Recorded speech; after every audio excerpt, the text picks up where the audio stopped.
health technology, the internet, GPS in the palm of your hand, autonomous operation. Technology is a driver of our times. Since its founding nearly 60 years ago in 1958, in the midst of the Cold War, DARPA, the Defense Advanced Research Projects Agency, has been a driver of this technology.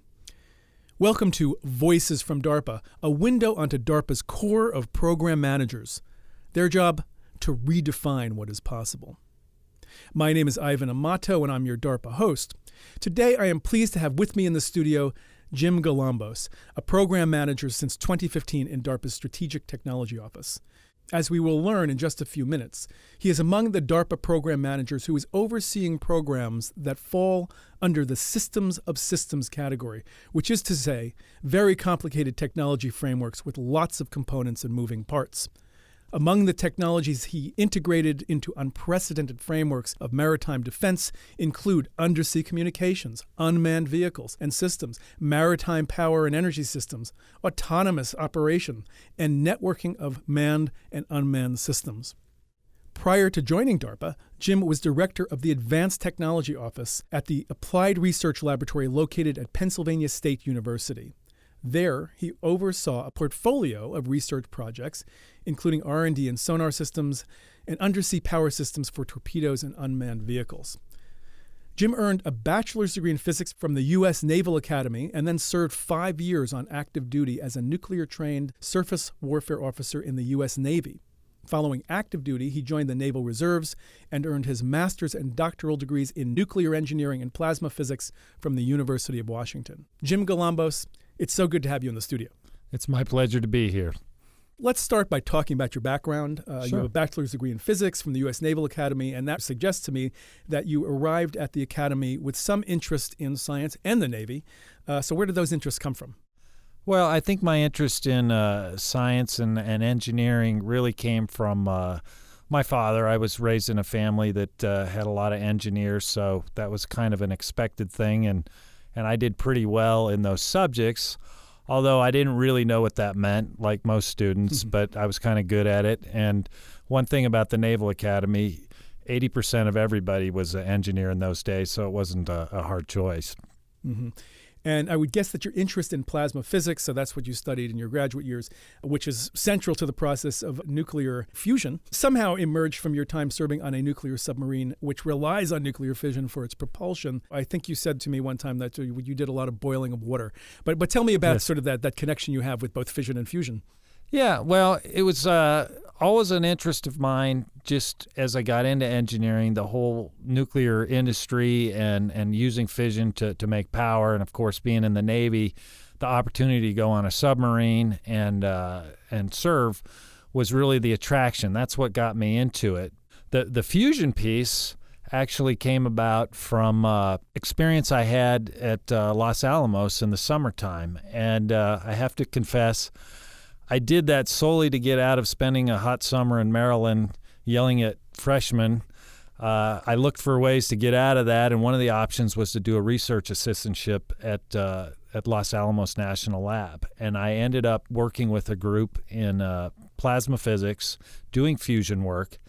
And the key piece that was just breakthrough for me is it was the first time that I was in a laboratory and we were trying to do something where we didn't know how it was going to turn out. Previous to that, in classrooms, laboratories, or those science fairs in high school, you were usually just trying to make something work that you knew the answer. It was just, could you make it happen? And it was at Los Alamos where I finally saw we were doing experiments, and I realized these really bright people, they hoped they knew what was happening, but the reality was we did experiments to find out, and then we adjusted. And that was very exciting to me, was to see this whole idea of really doing research to explore as opposed to just get something right so you could get a grade on a test or a lab report. Mm-hmm. So it was sort of that excitement about discovery, really learning something new about nature. Totally changed my whole view, and that's what led to me choosing to do that for grad school when I got out of the Navy.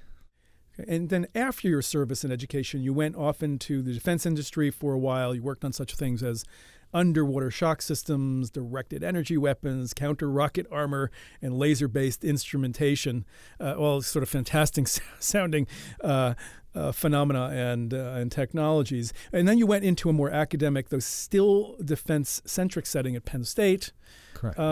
And then somewhere along the way, you intersected with DARPA. So can you tell me how that intersection happened? Actually, my intersection happened when I left grad school and I joined the small company called Advanced Power Technologies in industry, which was the small company where you mentioned some of those projects in undersea shock programs. For listeners who don't know what that means, how would you describe that? Oh, by the way, I've had more fun than anybody should as far as the kind of range of projects we get to do.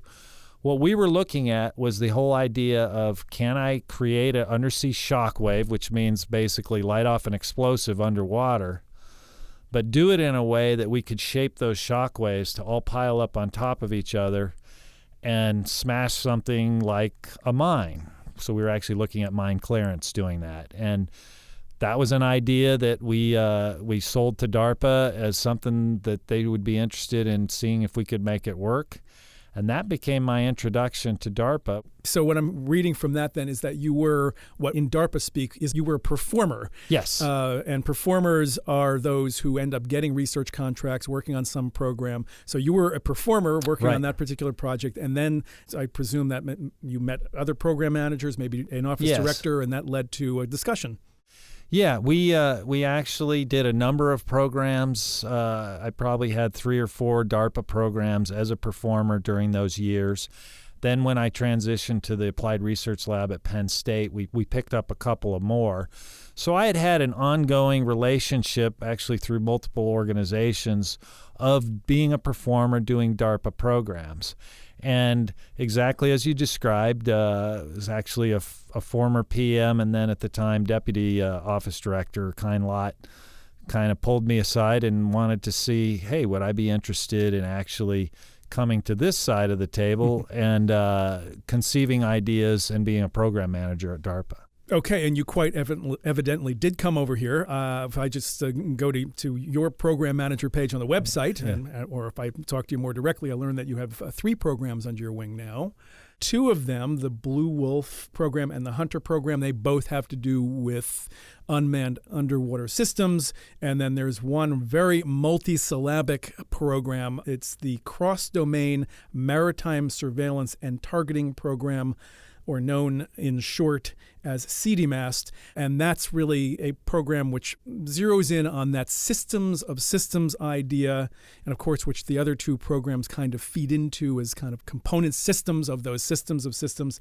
So maybe we can talk about CDMAST and this whole idea of systems of systems, which really is a theme throughout DARPA. You'll see that kind of category as defining many programs throughout the 6 technical offices. So tell me what you think of with this concept of systems of systems. And exactly. In fact, and this is what's kind of neat about DARPA. This is what I talked to Kine about as she was talking about bringing me in, was to look at, we have this initiative to do system of systems. We want to look at a maritime version. Would you do that? Well, first you got to understand, what do we mean by system of systems? And it's really this idea that as our defense has matured over the last few decades and we make more and more capable platforms, and a good example would be, say, an airplane or a submarine. These are becoming very sophisticated platforms, very capable, but they're also expensive. They also take a long time to make. And what we're finding is, to make them even better costs a lot of money and time, and you don't necessarily get that much more capability than you had. If you will, it's kind of creating like an asymptote. As you put more effort into it, it's getting incrementally better. And but there seems to be a limit as to just how much. That's what you mean by the asymptotic approach. Yeah, that it's tipping over. And so the whole idea then is there a better way to look at things, to say, if I really want to do what DARPA's supposed to do, which is major capability gains and big strides, is there a different way to look at things? And one of the ideas is, well, how about if we distribute some of the functions that are on this platform. So if you think about a platform, what does it have to do? It has to sense. It has to defend itself. And by platform, you might be talking I'm something talking like an aircraft carrier. Aircraft or a submarine. Exactly. So it has these functions. It needs to sense. It needs to communicate. It needs to defend itself. It needs to do data processing.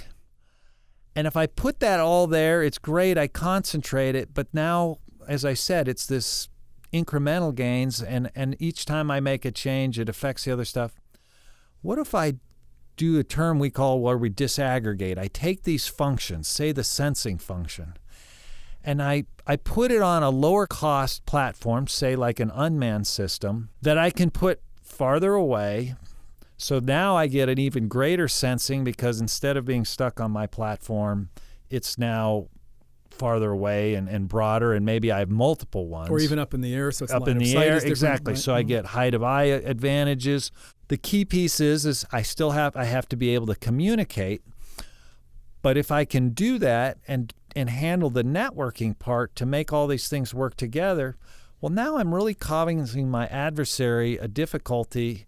Instead of doing what they're doing now, which is pouring lots of money into being able to go after these single platforms that are high value, now they have to decide, gee, do I go after this sensor thing? Well, if I get that sensor, well, if there's 2 others or 3 more, okay, you got a little bit of my sensing, but I'm still going. And oh, by the way, the main aircraft or ship is still going. And so it forces them to now spread their forces to cover more things. And this whole idea is I try to do this in a way that my total cost is less than what I would for just a single platform, but my capability is much increased, and the problems I cause for the other side are much greater. And it sounds to me that it also adds sort of 2 things like versatility and resilience. So the versatility, now you can mix and match all kinds of different things into these systems of systems, and at the same time, if one thing is taken out or the other, you still have this resilience where you're not sinking a ship. You're maybe taking a piece out. No, you've right on, because that whole idea of I'll talk about it as adaptability. Maybe I want to change my mix in real time, which means, hey, we know what the mission is and we need some better, let's say, jamming capability or something. I can put that in the mix much easier than I can't change it out on the whole platform. You kind of get what you get. Well, now these are interchangeable parts. And you hit it on the head with resiliency. It means they have more things to deal with. And so if they take care of 1 or 2 of them, we like to use the term we degrade gracefully, as opposed to either I'm all good or I'm done. And the other way it's adaptable is over time, in the sense of, hey, technology is changing. That's one of the biggest factors for this. Is we see it in our commercial world all the time. And new iPhones are coming out, new capabilities, I'm filming, I'm moving, I do all this stuff. I want my military systems to be able to adapt on those time scales, as opposed to, it's going to be 5 years before we can build the next airplane.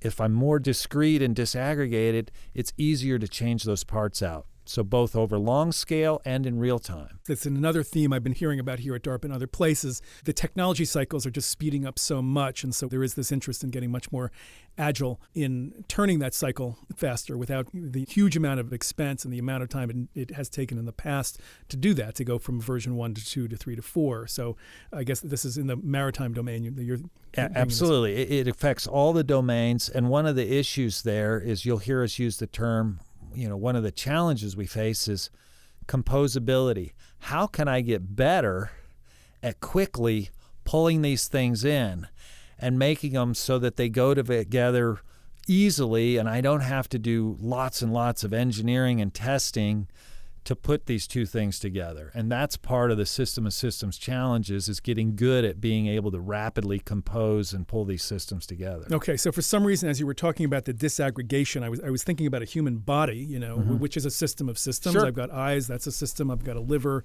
that's Sure. that's a system of cells. And if that were disaggregated, actually, and it were still to be a living body, it would then be just an amazing task of command and communication and integration. Kind of a weird metaphor, perhaps, but it seems to pertain here. So if you're taking apart what has been an integral system like a carrier, and you're now disaggregating this into all kinds of pieces, what about that integration then? That sounds like a hard problem. Absolutely. And you've done two things. And I like the body example because the easiest thing to think about is, our eyes are our primary sensor, and our nose. How much better could you surveil if you had a set of eyes that were, 50 yards in front of you, and you had an extra nose that you could put out there? That's what we're trying to do.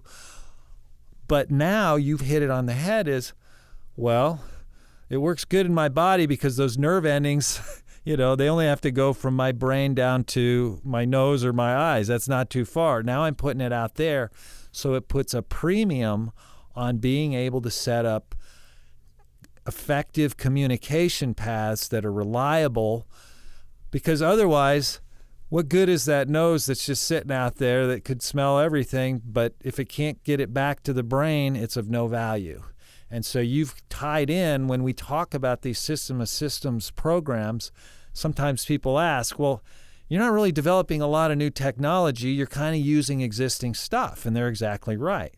The DARPA hard part, the challenge is, yeah, but I've got to do this now and make these reliable communications and networking and functions. Now I've got, instead of 2 eyes, I've got 4. Well, I've got to have a brain now that can handle that, which means how do I sequence things and do things because I'm getting more information. It's a good analogy to see what we're trying to do with the system of systems from a military standpoint. Right. And again, when you're talking about DARPA hard, we're talking about systems of systems. When you are entertaining very ambitious ideas like this, more than entertaining, actually trying to make them so, what also then comes in here are issues then of communications security. I mean, I'm Absolutely. thinking I might want to try to spoof the system, or Right. I might want to try to jam it. And so suddenly these kinds of considerations become part of your overall thinking, yes? Oh, absolutely. It becomes a huge deal because I can't afford to have somebody co-opt, my forward eyeballs and turn them to look to the wrong direction. Now they're no good to me. And so it's a good example of technology. We're taking advantage of things, but you always have to then look at what's the counter move and do this trade-off. And by the way, this is why we're doing this at DARPA. It's not 100% certain that this is the way to fight in the future. It's our hypothesis, and there's a lot of evidence to suggest if you can do it, it's a great way, but that's a big if, and that's why we're doing the research, is to see, can we really make this work and be secure and reliable and all these things that happen. Right, so you're really probing what is possible and if it is possible, even if it is desirable in the end. Right. When you do get together with other program managers here or other professionals here at DARPA to talk about systems of systems, who are you talking with, and what are some of the other, I guess, programs that you think of when the systems of systems category is on your mind? Yeah, and it's funny. There's kind of two variants that I do. So when I talk to other, what I would call true systems of systems PMs, in other words, program managers who are doing other systems of systems program, in the Defense Sciences Office, John Paskowitz, he's really looking at, hey, can I come up with mathematical constructs to help me do that composition instead of, hey, I think this looks good, let's try it, and now let's go from there. So we talk a lot about, hey, how can I have machine learning and intelligence help me pull this stuff together? And interestingly, we almost always end up with logistics, because one of the issues is now I've got more things spread apart. How do I get them there, and how do I sustain them? The body works well, the eyeballs come with the head, and it's a nice package. Now I've got these 2 extra eyeballs out there.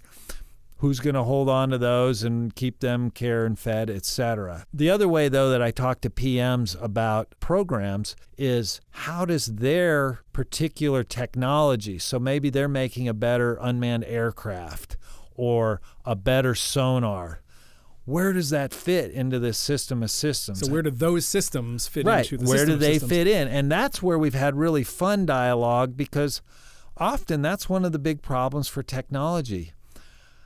Somebody can come up with a great idea for a better sonar, and they'll work on that and they'll develop it, but then it kind of ends up on the porch of the Pentagon with, hey, we have this great sonar, but where do I put it and how should I employ it, and do I buy 10 of them, or do, what's interesting in system of systems, you're starting to think about the whole, and it helps guide some things to say, what we really need that sonar to do is be able to look wider, not necessarily farther, or different things that might help direct their work, but at the same time, we're giving them a great story to say, oh, here's where it fits in, and my gosh, does it make a difference? Right, so it's an interesting dialectic. You're putting out potential technologies, capabilities, but then you're getting back information from the field, right? The commanders and the warfighters Right. who are actually giving you feedback and saying, this is what we really need, or this is what we've experienced, and then, perhaps in that dynamic, you come up with something that really does further, national security.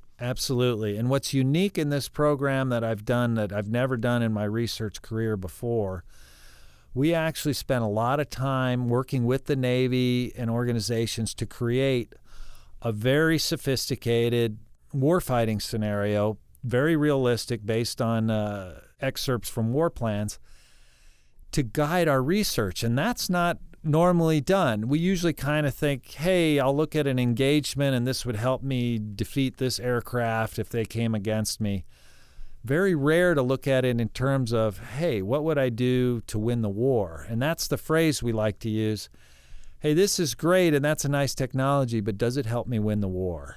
And that's not usually a question that we ask. We usually just say, does it make me faster, stronger, better? Yeah. So as you're bringing in some language in here, like does it help win the war? There's another phrase that I've heard around DARPA, and I think it must relate to this, and that's Mosaic Warfare. Exactly. How does that relate to systems of systems? Yeah, Mosaic Warfare is, in some sense, it is a different name for system of systems. Certainly, system fits into it, but it's this whole idea of bringing lots of pieces together, and no individual piece does everything or tells the story, but collectively, you now get the picture. And what's interesting is you can afford to lose a few pieces and you still get the picture. And that's this idea of being able to compose, to make your mosaic tell a different message, or in our case, do a different function for the military, and be able to put that together, make it do that, rearrange the pieces. Now it does something different, tells a different story, so to speak, and it can withstand the fact that, like I said, if a few pieces get knocked out, you're not done. So it's really that same idea, but what I like with the mosaic is when you talk about this, the imagery of, hey, I can rearrange this, tell different stories. To me, that means I can recompose and do a different mission. Right. Now, in a sense, that's been going on for a long time, right? We have different military services. They have different capabilities. They work in kind of different domains. And so you can almost think, from a general's point of view, there has been this kind of mosaic thinking. But here we're also bringing that down more on the technology level. Is that it? Absolutely. And there's a little bit, nothing's new, but we're trying to take it to a greater limit. And one of the biggest differences there is we're really trying to bring in unmanned systems with manned systems. And again, create this much more rapid, adaptive, because yes, things have changed, but usually it would take decades to say, oh, we're going to fight this way differently, and I'm going to use this kind of system differently, and in many years it'll come out and we'll put it together. And so you get very static kind of in how you operate. This is to be much more fluid. So you're right. It's an extension, but really trying to take it to that limit. All right. So now you have had experience in academia. That was more on the student side of things. You've had industry experience. You're now working in a government setting, in particular at DARPA. So I'm just wondering now how you view DARPA and the way it operates in the overall innovation ecosystem. I mean, where does it fit? We have the services that have more traditional, hey, we've got these products and we need to get better, so we'll do kind of product improvement, if you will, as opposed to DARPA is, hey, I'm going to create a whole new line of product in terms of a whole new capability. And so it's the Defense Department's venture house, and really that's the way we operate. Fairly quick, we pull ideas together. You then have an opportunity to make your case. You need to maybe do a small project to get some data to back up your supposition. But then you go forward and you meet with the tech council, and in a very short time, you'll get an answer that says, yes, let's go forward, and now you're off to the races to really make this happen. By tech council, you're referring to what I understand here for program managers are sometimes very harrowing experiences where you have to go in front of leadership and really make the case for why the research is worthy, why it could have benefit to taxpayers and national security. And I think one other thing I was hearing when you use this VC or venture capital kind of analogy is that there also, I think, is an unusual willingness, even expectation, that there will be failure along the way. Because if you're going to really move forward, not just incrementally, but in big steps, maybe even leaps, that you're going to fail along the way toward a success. Absolutely. Just like as a venture capitalist, if you show up and say, hey, I've got a way to get you 10% on your money, they're not interested. They can go to the banker somewhere and get that. What they want to see is, how do I tenfold my money? Same idea with DARPA. But when you're doing things like that, hey, if it was that easy, everybody'd be doing it. So that you have to be taking risk. You have to be pushing for things that haven't been done, and you're not sure 100% if they can be. Okay, well, so we're getting toward the end of our time here, but for some reason I'm feeling a little mean. And so, Jim, I'm going to ask you, since we've just been talking about the value of failure, if you've got a failure story to share with us. Well, it turns out I probably have several, but I'll use one because it actually ties back to an old DARPA project. This was when I mentioned earlier, some of that underwater shock process. We had built an apparatus with a lot of, if you will, think of it as a bunch of little cannons, maybe 16 of them all on a big rack that we lowered into the water. And then the idea was we would shoot these off and try to do the timing right to make a shockwave. And we lowered it in the water, and we hit the button, and we got the first shot, and we thought that was great. A nice big bubble in the water. And then we hit the thing again, and, we didn't notice anything. And another time, and after a few times, we finally decided, I guess it's not working. And so we asked the guy to bring the crane up, and he pulled it up, and there was, I think, maybe one wire still dangling from the end of it, and we had blown this thing completely to smithereens. And I think it took divers about 2 weeks to go find all the parts that we had sprung all over the bottom of this quarry that we were testing in. And that was not a completely atypical day of how tests go sometimes. Okay, but you learned some lessons. We did. We changed the way we ran that for sure. And thereby it was kind of just another day in technology development, exactly. Right? So, Jim, it's been a pleasure to have spoken with you here for the last half hour or so. I learned a lot, and I know that our listeners have as well. So thanks for sharing this time with me. Oh, my pleasure, and really enjoyed this. Thanks a lot. And thank you, listeners, also for joining us. I hope you join us again for the next Voices from DARPA. For more information about Jim Galambos, the programs he has been running, and the other breakthrough technologies DARPA is working on, visit darpa.mil. And for links that enable you to download this podcast, go to the Voices from DARPA page on DARPA's website.